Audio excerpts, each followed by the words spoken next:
One of the paradoxes of our time, we have growing demand for action across a range of global common needs. Climate justice is one, vaccine equity, clean oceans, the list goes on. But at the same time, we have a sense that many of the actions that are being taken over our heads. The rule of experts, technocracy. And at the heart of this paradox, I think, is the core question of trust, but also I would say trustworthiness, trustable institutions. Things need to work.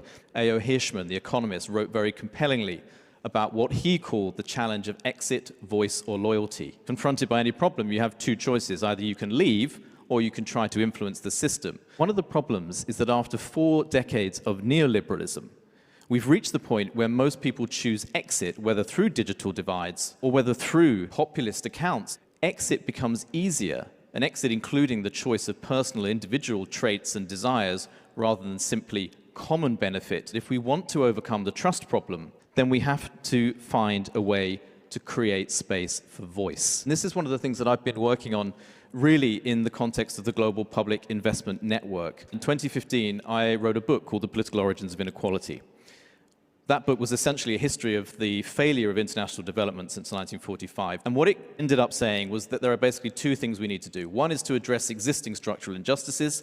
The other is to devise new frameworks for managing the common needs and the financing of those common needs that we have, particularly the global public goods piece, which falls out of the picture of many ODA agendas, and which also falls out of the picture of an ODA system so far as international public finance goes, which is driven by donors, which has recipients at the other end, and where the majority of countries, middle-income countries, fall out of the picture entirely.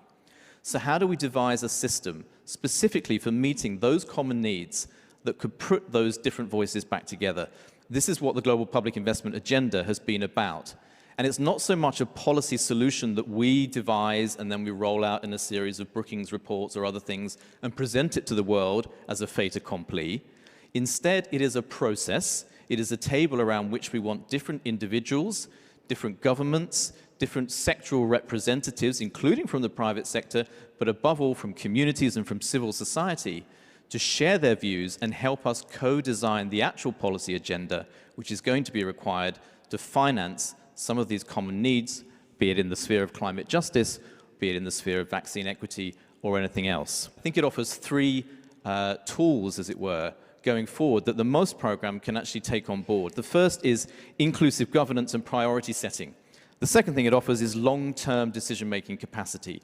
And the third and final point is that it puts all of us together as collective decision-makers and brings into the picture, for the first time, a whole series of lost voices. There is a wealth of community knowledge and a wealth of civil knowledge out there that needs to be brought to the table. And we need frameworks like global public investment in the sphere of international financing, but which could also be applied in many other spheres.